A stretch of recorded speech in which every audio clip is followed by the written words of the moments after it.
lorsque vous avez suivi la traduction tout à l'heure en Foufoulde, où le ministre Chiroma dit que le président Biya, c'est la malchance du Cameroun, quelqu'un qui a dirigé pendant 43 ans. Est-ce qu'on peut apporter du crédit lorsqu'on écoute cette parole de M. Chiroma? Est-ce qu'on peut lui accorder du crédit dans la mesure où le même Chiroma a travaillé avec le président Biya pendant plusieurs années. Il a d'abord été ministre des Transports, il est parti, il est revenu comme ministre de la Communication pour l'instant, il est ministre de la formation professionnelle et de l'emploi. Est-ce que Chiroma peut être crédible lorsqu'il le dit?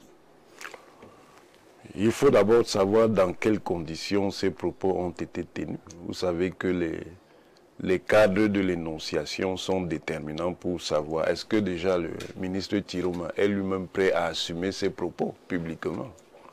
Je n'ai pas. On a passé une vidéo. Oui, mais ce n'était pas Chiroma, hein? Non, je n'ai pas dit que ce n'était pas lui, mais j'ai dit dans quel cadre il le tient. Nous avons le cadre là devant nous. Oui, mais il est devant une maison. Attendez, dans quel cadre il tient ses propos? Est-ce qu'il est prêt à les assumer?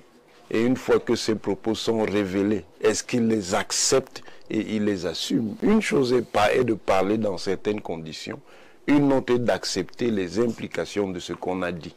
Je dis et je redis, pour l'instant, Issa Chiroma Bakary est ministre d'un gouvernement de coalition qui est dominé par le Rassemblement démocratique du peuple camerounais. Et pour l'instant, à ma connaissance, il n'a pas démissionné de ses fonctions. Maintenant, si l'on est-ce qu'on est quand même sûr que c'est Chiroma qui parle devant nous? Moi, je n'en sais rien. C'est ce que vous remettez en doute la vidéo? Je n'en sais rien. Ce n'est pas Chiroma qui parle là? Je dis, je n'en sais rien. Vous savez, aujourd'hui, avec toutes les possibilités technologiques qu'il y a, tout est possible. Vous allez à ce niveau? Oui. Je dis, tout est possible. Je ne remets pas en cause. Attention, attention, attention. Il faut bien me suivre. Mais moi, je ne comprends pas bien. Il faut bien me suivre, monsieur Wafo, avant de commencer à spéculer. Je ne remets pas en cause ce qui est dit. Je dis et je redis que les propos se tiennent dans un cadre d'énonciation. Ça veut dire que quelqu'un peut parler de quelque chose à un endroit, il dit quelque chose, quand vous lui dites qu'il a dit ça, il dit que je n'ai pas dit ça. Alors que nous avons la vidéo. Bon, maintenant, vous avez la vidéo, dans quelles conditions il a dit? Savait-il qu'il était enregistré? D'accord. Non, il ne suffit pas de rire. Savait-il qu'il était enregistré? D'accord. Donc, je dis et je répète pour l'instant. Et on verra donc la position qui sera celle du ministre Chiroma Bakary maintenant que cette vidéo a été dévoilée.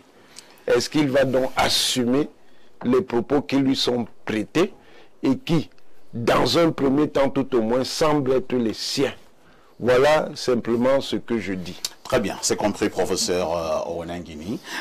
Passons la parole à Robert Wafo. Robert Wafo, c'est une actualité. Nous, en tant que journalistes, nous avons eu cette information que le FSNC de Chiroma et l'UNDP, ces deux partis politiques sont en train de vouloir remettre en cause leur alliance avec le RDPC. Et nous sommes tombés sur cette vidéo de M. Chiroma. La traduction a été faite sur le plateau par Amadou Aminou, qui maîtrise bien le Foufoulde. Alors, vous, en tant qu'homme politique, quelle est la réaction que vous avez de cette nouvelle posture de ces deux membres du gouvernement à l'approche d'une élection présidentielle? Est-ce que nous pourrons mettre cela sous le coup d'un chantage d'ordre politique? Je vais dire une chose. Nous sommes à l'ère du numérique. Oui. Cette vidéo est devenue virale dans les réseaux sociaux. Ça fait, je crois, 2 ou 3 ou 4 jours. Il n'y a pas eu de démenti quelconque du ministre Issa Chiroma Bakary, qu'on ne vienne pas faire dans la fiction sur ce plateau. Il n'y a pas eu de démenti. Vous avez posé la question à M. Mathias Onangini au moins 3 fois. Vous avez rappelé, mais voilà la vidéo. Voilà la vidéo. Il a fait dans des contorsions intellectuelles pour dire qu'il ne sait pas, un peu comme ce qu'il avait dit à l'époque. Il a parlé du cadre de l'énonciation. On appelle quoi cadre? Un homme politique comme de la trempe de Issa Chiroma Bakary, du ministre Issa Chiroma Bakary, sait bien de quoi il parle. Mais vous croyez qu'il peut imaginer que dans la foule là, il n'y a pas de gens en train de le filmer? Mais est-ce qu'on filme en cachant la caméra? Pour filmer, il faut bien cadrer la personne. Donc, et moi je dis, de ce qui est ressorti des réseaux sociaux, il dit précisément ceci. Vous connaissez le parti qui vous a volé votre dignité. Il ne vous a servi que de la misère depuis 40 ans. Vous demandez de voter pour votre bourreau, c'est être criminel. Voilà voilà la traduction qu'il y a dans les réseaux sociaux. Quelqu'un ne peut pas tenir un propos pareil et puis il estime, et puis c'est un homme politique quand même expérimenté. Il sait bien qu'à chacune de ses sorties, il y aura certainement les agents de renseignement. Il le sait très bien, il ne l'a pas tenu dans un salon. Il a tenu en public. Vous avez bien montré la vidéo. Alors, lorsque vous avez fini de le dire, maintenant, votre réaction, votre analyse de cette nouvelle posture de Issa Chiroma Bakary.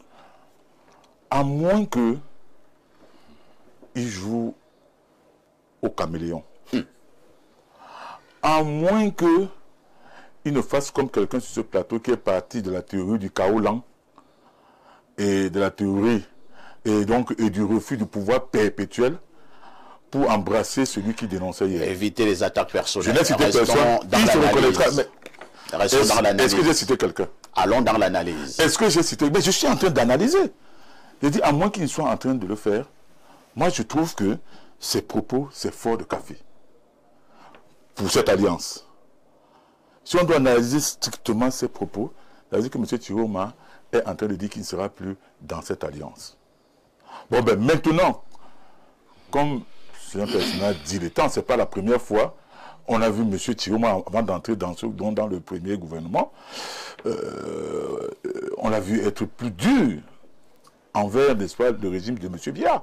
Mais ça n'a pas empêché qu'après, il entre dans ce gouvernement. C'est pour ça que je dis, il faut prendre ça avec des pincettes. Mais si l'on s'en tient pour le moment à ce qu'il a dit, à ce qu'il a déclaré là-bas, c'est clair qu'on est en train de s'acheminer vers une fissure de cette alliance. Et moi, je trouve que s'il a pu retrouver la conscience par rapport à ce que les populations, n'est-ce pas, du Grand Nord, dans l'ensemble vivent, bon, tant mieux pour lui. Mieux vaut tard que jamais, que de ne jamais rien dire. Ou alors que de rester passif. Je dis que s'il est sérieux dans ce qu'il fait là, normalement, si on était dans un pays, c'est-à-dire qui est vraiment gouverné, après de pareilles sorties, il devait avoir pas un remaniement, un réaménagement gouvernemental où il aurait certainement sauté. Pierre Blériot-Onyemec, est-ce une fuite en avant?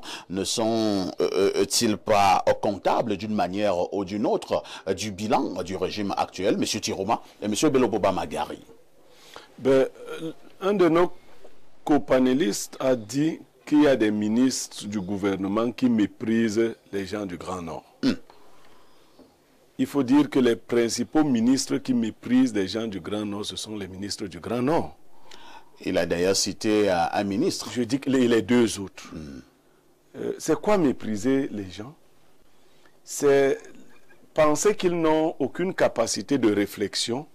C'est penser qu'ils ne retiennent rien de notre trajectoire. Une des trajectoires les plus ambiguës en politique au Cameroun, c'est celle du ministre Issa Chiroma Bakary. Ah bon? Oui. Issa Chiroma Bakary est de formation un griot. Issa Chiroma, dans la traduction que nous avons et que mon frère Robert Wafwa a ramené ici, il dit si quelqu'un vous dit de voter Paul Biya qui vous a apporté la misère, c'est un criminel. Donc Issa Chiroma est un criminel. Ah bon? Oui. On retire dans les propos de... C'est un criminel pour avoir déjà demandé aux gens de Grand Nord et d'ailleurs de voter Paul Biya. Et moi j'assume que Issa Chiroma est un criminel. Donc là, c'est là que je diffère un peu avec le professeur recteur. Issa Chiroma, on ne peut pas nier qu'il soit l'auteur et qu'il assume parce que... Non, je n'ai pas dit que vous avez... Non, quel que soit le contexte, c'est la technique de Issa Chiroma. J'ai vu Issa Chiroma dans une émission de télévision. On avait remis ses propos là, dans lesquels il était 10 fois plus acerbe.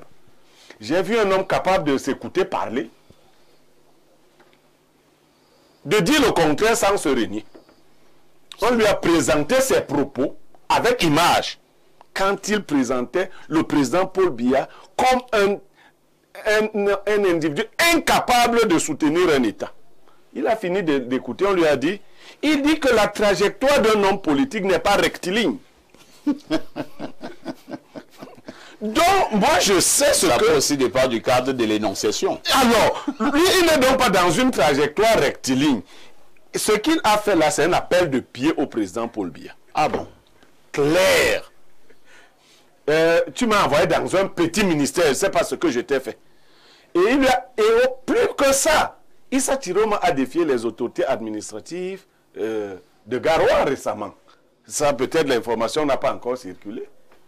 Donc, il a commencé à la CRTV.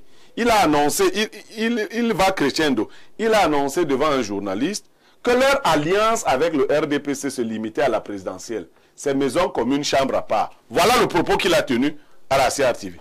Il a vu que Biya n'a pas compris maison commune, chambre à part. Il est passé à la vitesse supérieure, maison séparée. C'est-à-dire que chacun rentre chez lui. Alors, moi j'ai toujours ma même question. Chiroma peut-il être crédible? Il a la crédibilité des hommes politiques. Misla Assoult et le professeur tentait de vous le dire. Les hommes politiques, parce qu'ils se rendent compte qu'ils sont en face d'un peuple qui ne retient rien, qui ne recherche pas les caractéristiques morales des individus. Parfois, ici, un homme politique, c'est celui qui vient vous dire le matin, nous ne voterons plus jamais Paul Biya parce qu'il est un criminel, parce que c'est criminel de vous le dire. Dès que Paul Biya l'appelle à midi, lui dit que dans le prochain gouvernement, tu seras ministre de la Défense, vice-premier ministre. Il revient vous dire, vraiment, ce que Paul Biya a déjà fait pour nous, ce serait criminel de ne pas le voter. Ça, c'est ça l'homme politique. Mais attendez, et le peuple le regarde ahuri. Il est criminel le matin de dire de voter Paul Biya. C'est criminel de ne pas voter Paul Biya. Le même homme politique. Le même, et en vous regardant. Et Issa Chiroma est vice-champion du Cap. Les hommes politiques. Hein. Issa Chiroma Il y a également les universitaires. Hein. Issa Chiroma est vice-champion mondial de cette posture-là. Maintenant, quelqu'un comme Bello Bouba, il a plus de modération, de pondération, plus de dignité.